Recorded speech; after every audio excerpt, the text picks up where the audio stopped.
Welcome to the Hollis Chapman Show, where we celebrate the power of words and the beauty of storytelling. Join us every week. We have conversations with authors and small business owners.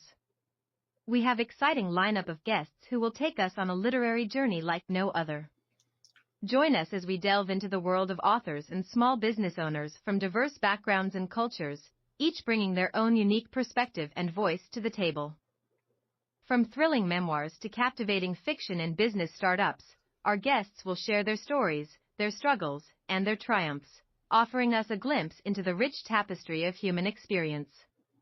Immerse yourself in the magic of words and discovery as we explore the global literary landscape together. So grab a cup of tea, cozy up by the fire, and join us on this adventure of a lifetime. The Hollis Chapman Show is your ticket to a world of imagination, inspiration, and enlightenment. Don't miss out on the opportunity to connect with some of the most talented and compelling voices in literature today. Tune in and let the journey begin. Hello and welcome to the Hollis Chapman Show. I am Hollis. Happy Tuesday, everybody. I hope you had a wonderful weekend. All the mommies out there had a great time. We have a very proud mama here today as a guest. So proud to have her here. She is a mother of 2 grown children. That's a big part of her life, her children, so that's great. She's an author. She was a wine tester. I'm going to ask her about that.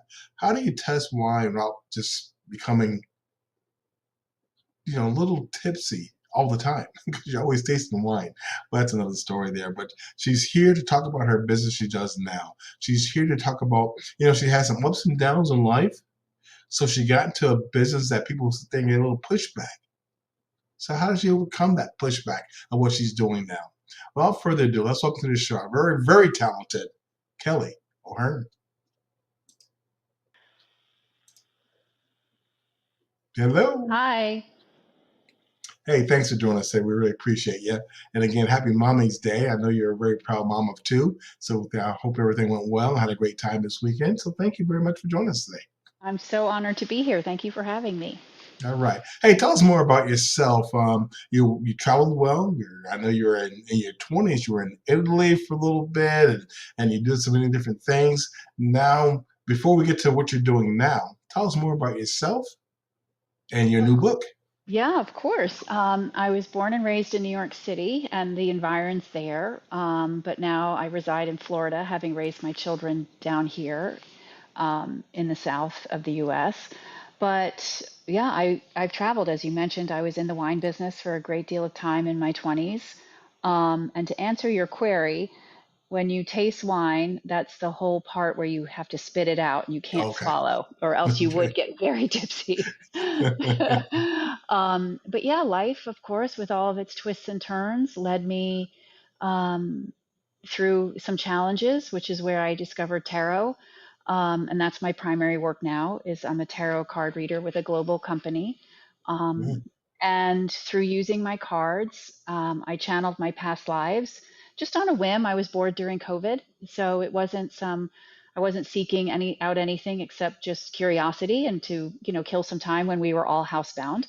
But what came about was Arcanum, which is my book series, and the second book is actually launched today. Today is launch day, so very exciting. Very good. Congratulations to that. One thing for us that COVID's done us very well is we've met so many authors and new authors who had something that didn't know anything to do. So they wrote books. So Yeah. you're one of many who's wrote their book and finished their book because of COVID. So that's a great thing.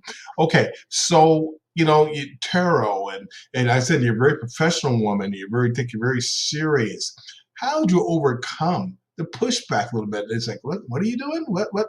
That's just baloney. That's stuff you just see on TV. How did you overcome that and become so successful at tarot card reading?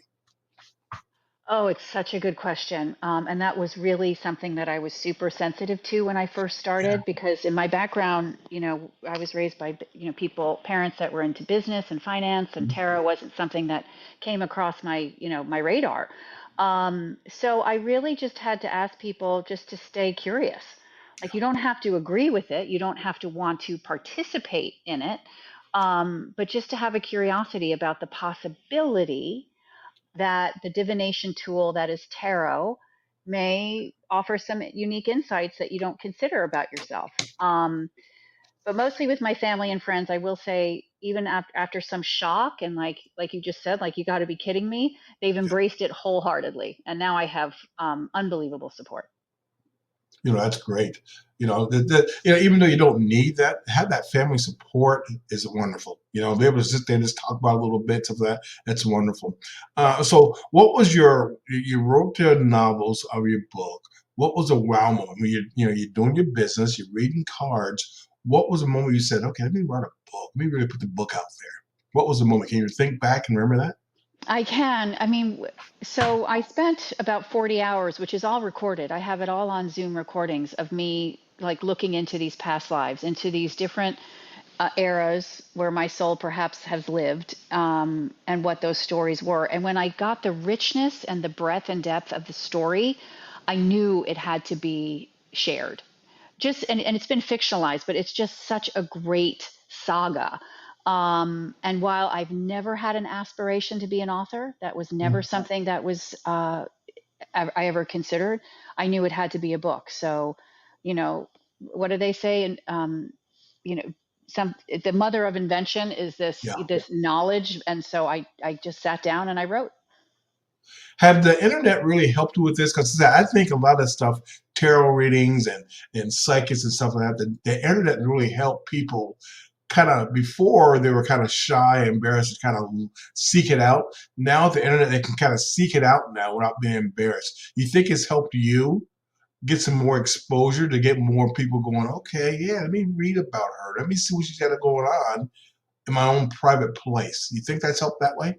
Well, it's interesting because I've never advertised my tarot work. I Oh, don't okay. market it. I've never used the internet to market myself. I do have a landing page for a website, but that's it. So I Ah, only work through referral. It's only word of mouth. You have to know somebody that knows about me to know me, that I wow. exist. But with my books, now, of course, I'm on a more public platform, Yeah. and sharing tarot readings as well as the book and the makings of the book. So that is giving more internet exposure to that work. But I still, all of my clients really do just come through referral. That's wonderful. That really Yeah, is. So you I've got been very it. lucky. This doing that through referrals. Yeah, you're skilled. You know what you're doing. That's good for you. Thank you. Okay, so your book features a diverse cast of characters. Can you share with us how you develop these characters and the roles they play in the story? Absolutely. So it became very apparent to me that there are five main characters in all of the lifetimes. So think of it as five souls that travel through time and space in each lifetime, all in service to getting the heroine, our protagonist is a female, Sarah, to embrace love of self, and then the love of her soulmate. So the characters are obviously the hero, is the soulmate. We have the heroine who's the protagonist, and then her love interest is the hero. We have a best friend who's a male, and he plays a significant role in every life. We have the villain soul because every story always needs a villain. And then we have another female soul who kind of is this evolved, ascended soul that we all hope to be one day. You said you weren't really planning on being an author, but you're doing some great things being an author. How did you get the skills? What kind of research did you do to start putting together? Because again, creating characters is really hard. Putting it in a great place and putting it all together is really hard. Is there somebody you mentored you? Somebody you did a lot of research? How did Kelly get to the point where you can put it all together in a great fashion as you did? I love that, and I never spoke to anybody. I literally, because I channeled it all, Hollis, Okay. it all came through me. It's not from me. So the whole story lives within me because I channel this through the lens of my soul. So I had the emotional experience of it. I had visceral reactions to it all. So what I've had to do is sit down and obviously put structure and dialogue to it. But I'm an avid reader. And of course, I have great editors and a great collaborating team. So I just sit down and I write consecutively. I write from the beginning of the story to the end of from the beginning of the lifetime to the end of the lifetime. And then there are those on my team that will go back and fluff it up or correct punctuation.